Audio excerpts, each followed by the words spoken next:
Jamaah salat Jumat yang semoga selalu dirahmati Allah Subhanahu wa taala. Ujian iman dalam Islam salah satunya adalah melalui penderitaan. Bahkan Allah Subhanahu wa taala dalam berbagai ayatnya menyatakan bahwasanya Allah pasti akan menguji manusia dengan rasa takut, kelaparan, dan juga kekurangan jiwa dan harta.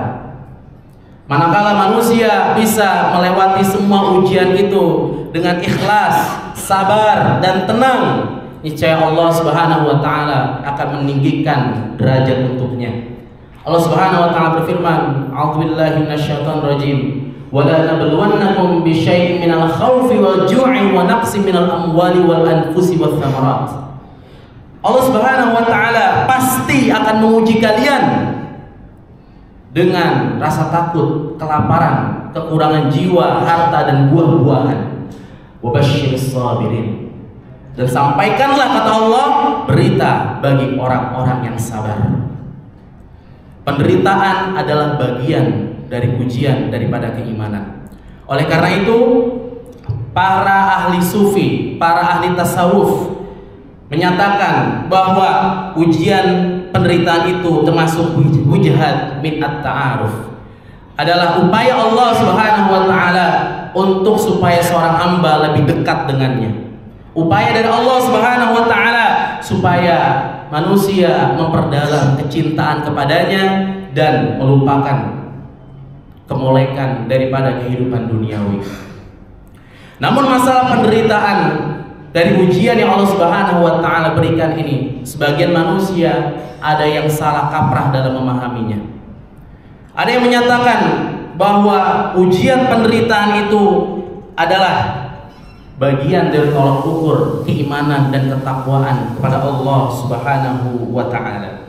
Pemahaman yang demikian, pemikiran yang demikian ini akan melahirkan cara beragama yang tidak sesuai, cara beragama yang bahkan cenderung aneh. Rasa-rasanya semakin menderita, berarti dia semakin beriman dan bertakwa kepada Allah Subhanahu wa taala. Ini adalah cara beragama yang salah, jamaah sekalian. Cara beragama seperti ini akan menimbulkan perilaku ibadah yang tidak sesuai. Misalnya Allah Subhanahu wa taala memberikan keringanan, rukhsah, agar hambanya yang ingin melakukan perjalanan jauh untuk mengqadha atau mengqasar dan menjamak salatnya, mengqasar dan menjamak salatnya.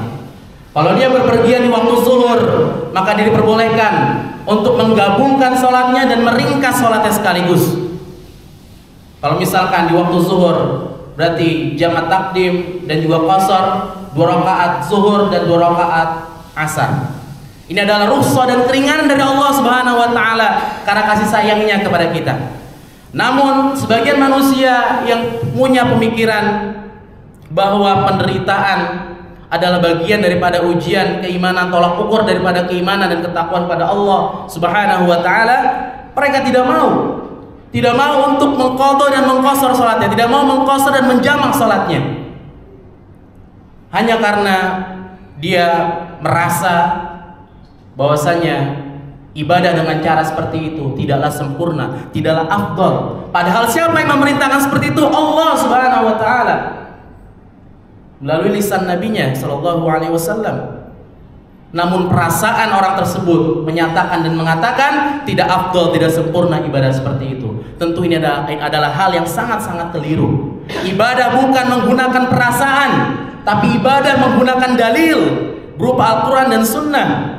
Ketika Allah Subhanahu wa taala sudah memberikan keringanan, rukhsah, maka tidak perlu kita menempuh jalan penderitaan. Misalnya dengan sengaja tidak mengqasar dan menjamak salat, dan akhirnya di jalan kemudian macet-macetan, ada rasa gelisah, khawatir waktu asar habis dan sebagainya, dan itulah yang membuat dirinya susah sendiri. Atau ada sebagian dari kaum muslimin, padahal Allah Subhanahu wa taala sudah memberikan keringanan, rukhsah, kemudahan agar siapapun yang mau perjalanan jauh dia boleh untuk membatalkan puasanya. Tapi sebagian kaum muslimin terasa aneh dan tabu dengan cara ibadah seperti ini. Orang yang perjalanan jauh membatalkan puasa, banyak yang mencibir, bahkan mencemooh dan membulinya. Padahal ini adalah perintah Allah Subhanahu wa taala. Kalau perjalanan jauh diperbolehkan seseorang berbuka puasa dan menggantinya di hari yang lain. Hal-hal semacam ini jamaah sekalian adalah buah dari pemikiran bahwa penderitaan adalah tolak ukur dari keimanan dan ketakwaan kepada Allah Subhanahu wa taala. Padahal jamaah sidang Jumat yang dirahmati Allah Subhanahu wa taala, Islam datang, Islam hadir di bawah Nabi Muhammad sallallahu alaihi wasallam tidaklah membawa penderitaan. Islam hadir dan datang membawa kemudahan dan kegembiraan bagi seluruh kaum muslimin, bagi seluruh umat manusia. Sehingga Nabi Shallallahu Alaihi Wasallam ketika ada 3 sahabatnya yang membuat satu pernyataan, wahai Rasulullah, sesungguhnya aku kuat dan siap untuk sholat malam tanpa tidur. Yang satunya menyatakan, ya Rasulullah, aku sanggup untuk berpuasa tanpa berbuka.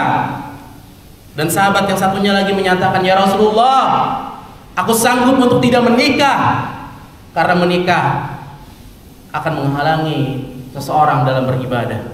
Apa jawaban Nabi Shallallahu Alaihi Wasallam? Apakah Nabi takjub kepada 3 orang ini? Apakah Nabi takjub dan memuji 3 orang ini? Tidak. Nabi Shallallahu Alaihi Wasallam menyatakan, sesungguhnya aku adalah manusia terbaik di muka bumi ini. Tetapi aku sholat malam dan aku tidur. Aku berpuasa, aku berbuka di waktu maghrib. Dan aku menikah. Menikah sama sekali tidak menghalangi seseorang dalam beribadah kepada Allah Subhanahu wa taala. Islam tidak mengajarkan hambanya untuk menderita. Islam datang dengan kegembiraan. Wa ma arsalnaka illa rahmatan lil alamin. Allah Subhanahu wa taala mengutus Nabi Muhammad sallallahu alaihi wasallam dengan membawa ajaran Islam adalah rahmat, untuk rahmat bagi sekalian alam. Kalaupun Allah Subhanahu wa taala menguji manusia dengan penderitaan seperti tadi yang disebutkan dalam Al-Qur'an, dengan rasa lapar, ketakutan, kekurangan harta dan jiwa. Kalaupun Allah Subhanahu wa taala menguji manusia, la yukallifullahu nafsan illa wus'aha. Allah tidak akan menguji manusia melainkan sesuai dengan kemampuannya. Pada dasarnya kita bisa melewati semua ujian-ujian, penderitaan yang Allah Subhanahu wa taala berikan. Namun kadang-kadang kita justru berpaling, sudah nyerah lebih dulu dan tidak mau kembali kepada Allah Subhanahu wa taala. Jemaah sidang Jumat yang dirahmati Allah Subhanahu wa taala.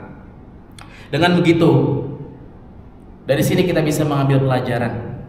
Yang pertama, bahwasanya Islam datang dengan kegembiraan, bukan dengan penderitaan. Dan agama Islam memiliki sifat al-basit. Apa itu al-basit? Mudah. Mudah untuk dipelajari, mudah untuk diamalkan. Selama kita terus bersanding kepada Allah Subhanahu wa taala, selama kita mau belajar, mengamalkan dan mendakwahkan ajaran Islam yang mulia ini, insyaallah taala kita akan bisa menjalankan seluruh ajaran agama ini, agama yang mulia ini. Dan insyaallah ajaran agama yang mulia ini akan membawa kita kepada kebahagiaan hidup dunia maupun akhirat. Barakallahu li wa lakum fil Qur'anil Karim wa nafa'ani wa iyyakum bima fihi minal ayati wa dzikril hakim. Taqabbal minni wa minkum tilawatahu innahu huwal ghafurur rahim. Jamaah sidang Jumat yang dirahmati Allah Subhanahu wa taala. Di khutbah pertama tadi kita sudah belajar bahwa Islam membawa rahmat bagi seluruh alam.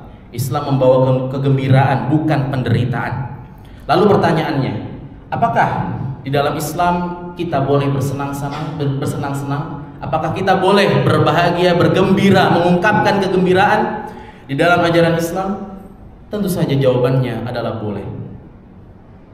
Islam bukan agama yang konvensional, bukan agama yang jumud.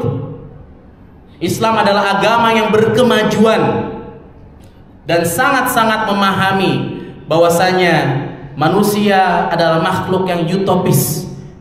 Bukan makhluk seperti malaikat tanpa dosa, tanpa salah. Bukan seperti malaikat yang tidak punya nafsu. Ada kebutuhan psikologis yang harus dipenuhi oleh manusia, yang salah satunya adalah rasa senang dan juga kebahagiaan dan kegembiraan. Dalam Islam diperbolehkan selama kegembiraan dan kebahagiaan itu diungkapkan tidak bermaksiat kepada Allah Subhanahu wa taala, tidak berbuat dosa kepada Allah Subhanahu wa taala. Dan yang kedua, kebahagiaan itu, kegembiraan itu tidak diungkapkan dengan melalaikan perintah-perintah Allah Subhanahu wa taala. Jadi kata kuncinya, jangan mencari penderitaan. Jangan pernah mencari penderitaan. Hiduplah berbahagia, hiduplah dengan rasa senang dan rasa bangga. Namun jangan lupa tugas-tugas kita sebagai khalifah dan hamba Allah Subhanahu wa taala, taat, tunduk terhadap perintah Allah Subhanahu wa taala, dan jangan pernah lalai terhadap perintah Allah dan larangan Allah Subhanahu wa taala. Ungkapkan kegembiraan itu, kebahagiaan itu dengan cara-cara yang diridhoi oleh Allah Subhanahu wa taala.